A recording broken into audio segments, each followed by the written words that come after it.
Vamos interromper rapidinho o assunto estiagem. Vamos ao vivo até Joinville. O governador está falando neste momento, no ar. Os ambientes que seguem as regras para enfrentamento à Covid-19, sendo parceiros da iniciativa privada, como é o exemplo aqui hoje da Associação Empresarial, que nos deu uma série de exemplos de investimento privado, inclusive de apoio das empresas da região ao enfrentamento da crise gerada pela Covid-19, coronavírus. E também o município, na sua parte que lhe cabe no que diz respeito à saúde, testagem de pessoas, preparação de leitos de retaguarda, enfim, uma série de atividades que nós temos que fazer em comum, porque nós sabemos que a sociedade espera de nós o compromisso de enfrentamento dessa crise de mãos unidas, independentemente de pensarmos diferente em algum quesito, em alguma questão ideológica, enfim, nós precisamos estar juntos e não dissociar a saúde dos catarinenses da economia, da geração de emprego e renda, e digo até da manutenção de emprego e renda, que esse é o grande esforço do dia a dia dos empresários, né, demonstrado aqui pelo presidente Martinelli, as empresas fazendo um esforço para não demitirem, para não dispensarem seus trabalhadores.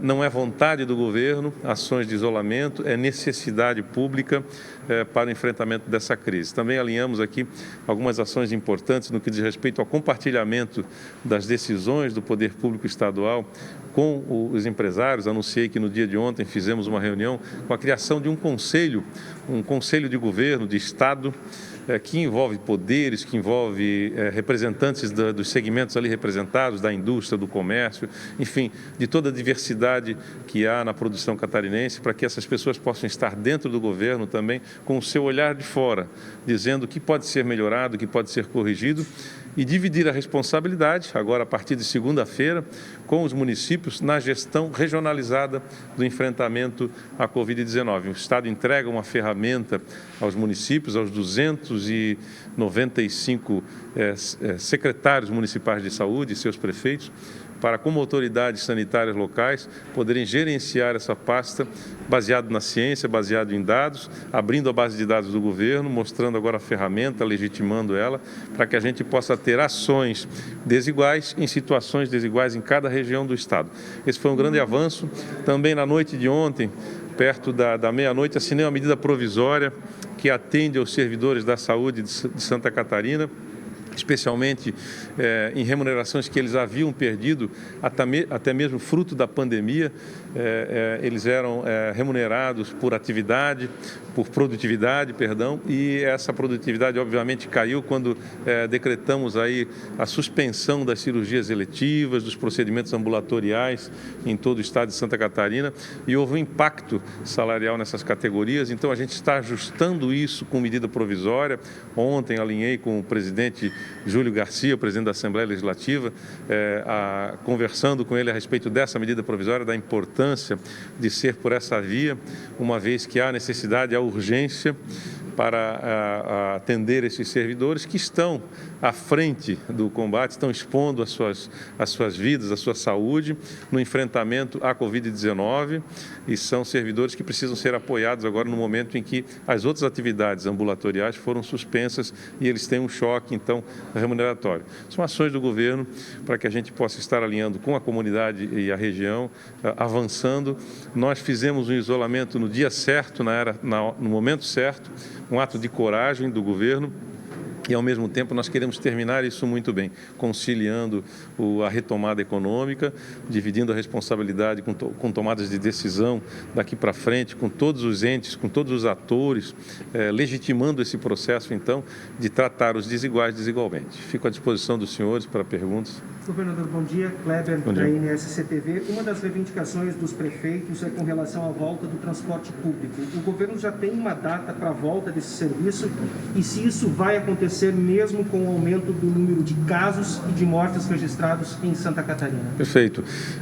A partir de segunda-feira, com essa ferramenta epidemiológica, cada região do estado poderá ter uma gestão inclusive, dissociada do todo estadual, ou seja, não há mais um decreto dizendo está proibido o transporte coletivo. Cada região, com a ferramenta, poderá avaliar e dizer se naquela situação, os números, como você bem colocou, aumento de casos, aumento de número de óbitos, se é seguro voltar ao transporte coletivo ou até outras atividades que ainda estão suspensas. Isso vai depender muito mais dos municípios do que de uma ação de governo de estado?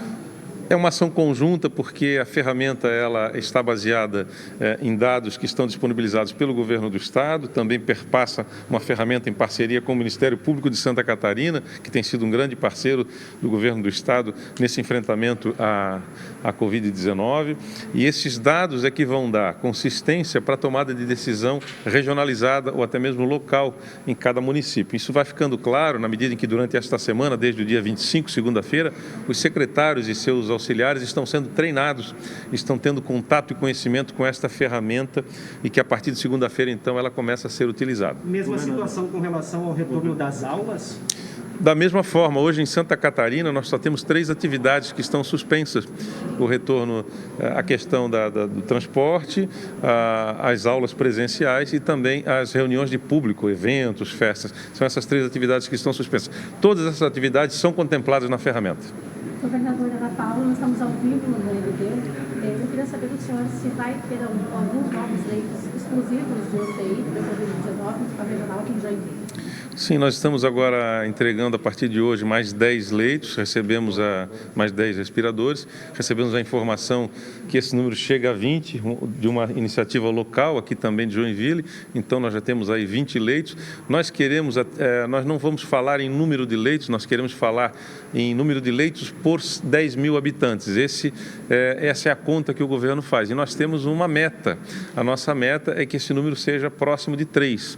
Então, 3 leitos por cada 10 mil habitantes nos dá uma margem segura em todas as regiões do estado para que nós atuemos, então, na prevenção, ou seja, nessa assistência, né, na disponibilidade de leitos de UTI para aqueles que precisam de, eventualmente, a ventilação mecânica. Esse número é um número que tem sido consensuado nas principais regiões, principalmente na Europa, enfim, que tiveram sucesso no combate à pandemia e que não tiveram o seu sistema de saúde colapsado. Governador, do Antônio Estácio da NBTV, nas últimas semanas a gente exibiu uma série de reportagens sobre a questão relacionada a compras no Porto de São Francisco do Sul. A suspeita, inclusive, de superfaturamento, alguns contratos ali. Toda a diretoria saiu, inclusive agora o Lucas Esmeraldino mudou de secretaria. Como é que o senhor se sente em relação a essa questão do Porto, inclusive a sua relação com o Lucas Esmeraldino?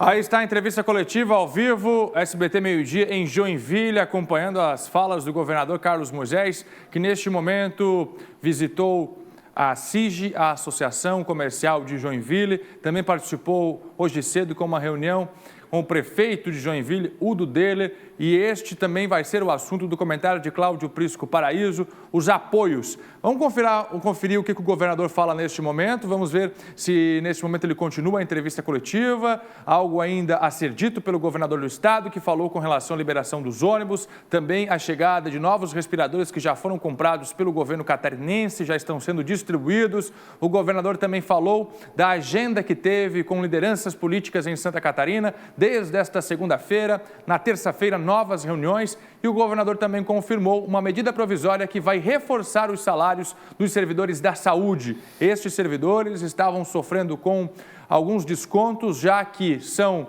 remunerados por produtividade. Com a pandemia, acabaram tendo descontos dos salários e agora o governador informa que eles terão novamente esses benefícios.